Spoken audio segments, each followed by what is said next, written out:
Fala galera que já é inscrita no Pautas e Táticas, e se você está chegando agora no nosso canal, seja muito bem-vindo. Espero conquistar a sua inscrição com o nosso conteúdo. Bom, na semana passada nós começamos uma nova série aqui no Pautas e Táticas, falando sobre a evolução de alguns sistemas táticos e principalmente das estratégias de jogo. Na semana passada nós falamos sobre a pirâmide tática, sobre a evolução dela, sua inversão e reinversão nos últimos anos, como essa estratégia de jogo foi evoluindo até se tornar o que ela é hoje. No Pautas e Táticas de hoje, nós vamos abordar o catenaccio. Certamente você já ouviu falar dessa expressão.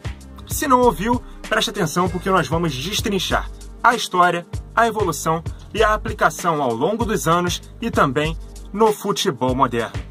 A palavra catenaccio vem do italiano e quer dizer porta trancada. Como o próprio nome sugere, obviamente o catenaccio era uma estratégia defensiva de jogo. Mas apesar do seu nome ser italiano, a sua origem é suíça, através do técnico da seleção nacional, Karl Rappan. Ela começou a disseminar na Itália através do técnico Nerio Rocco, que foi vice-campeão italiano em 1948, comandando a Triestina, um clube que hoje já não frequenta as principais divisões do futebol local. O catenaccio é considerada uma evolução do sistema tático utilizado pela seleção italiana na segunda e terceira Copas do Mundo da história do futebol, conquistado pelos italianos nos anos de 1934 e 1938, sistema aquele que foi implementado pelo técnico Vittorio Pozzo.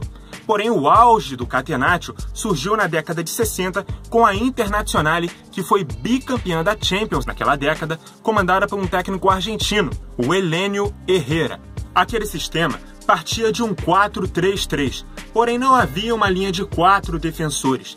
No lugar disso, havia uma linha de 3 zagueiros com um líbero por trás delas.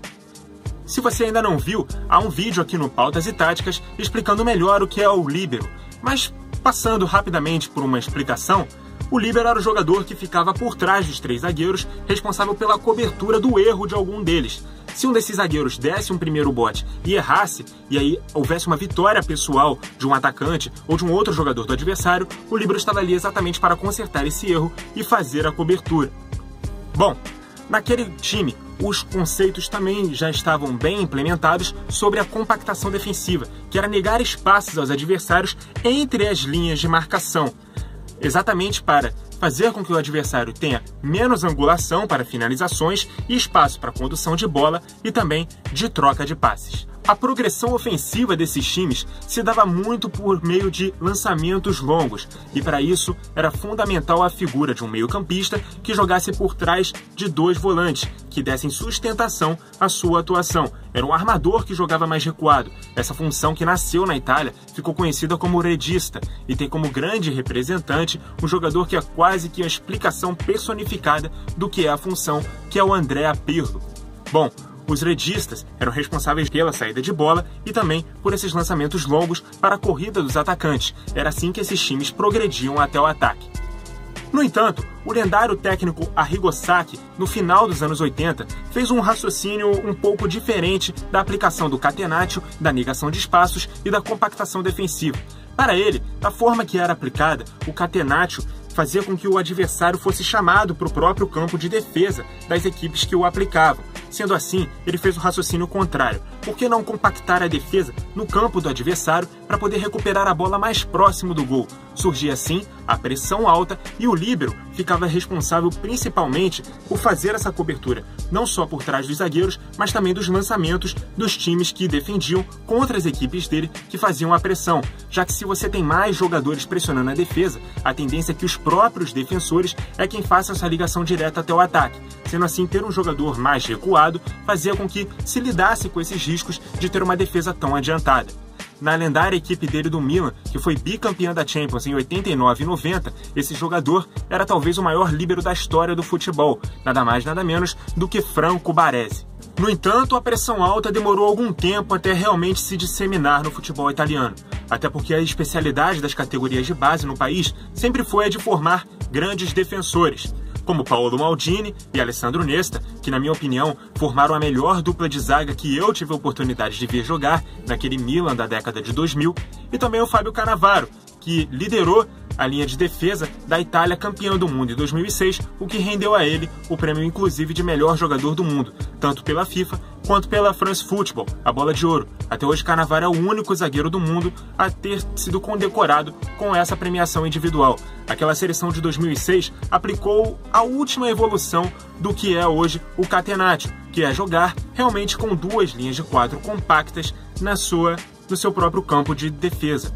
Esse sistema tático e a excelência defensiva da Itália na Copa de 2006 veio inspirar vários treinadores do futebol moderno, do futebol contemporâneo, do futebol atual, a também replicar esses sistemas.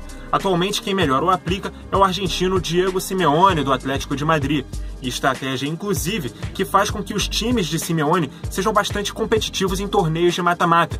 Vide a atual Liga dos Campeões, onde ele conseguiu eliminar nada mais nada menos do que o Liverpool, que vinha fazendo uma campanha ótima na temporada, quase não perdia em casa, e o Atlético conseguiu 2 vitórias contra o Liverpool. O Klopp, inclusive, chegou a cornetar o estilo de jogo do Simeone, mas o que faz o Atlético de Madrid realmente ser competitivo nesse tipo de torneio é o seu estilo de jogo.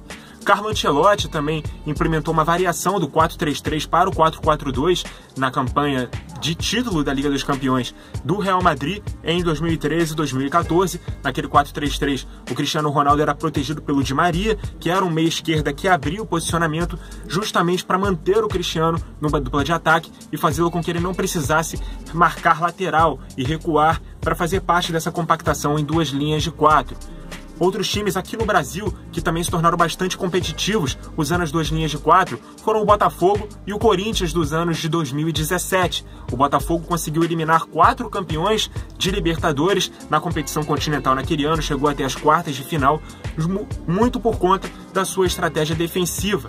A progressão ofensiva de todas essas equipes se deve não aos lançamentos, mas principalmente aos contra-ataques. O Corinthians de Carille conseguiu abrir grande vantagem, mesmo oscilando no segundo turno do Campeonato Brasileiro daquele ano, de 2017, conseguiu aí chegar ao título, mesmo com um time que era não tão melhor assim no que diz respeito a peças, nomes, elencos, mas cuja estratégia de jogo tornou aquele time muito competitivo. O time do faz 1-0 e se segura, o time que sabe sofrer, que é a expressão que muitos comentaristas aqui no Brasil usam.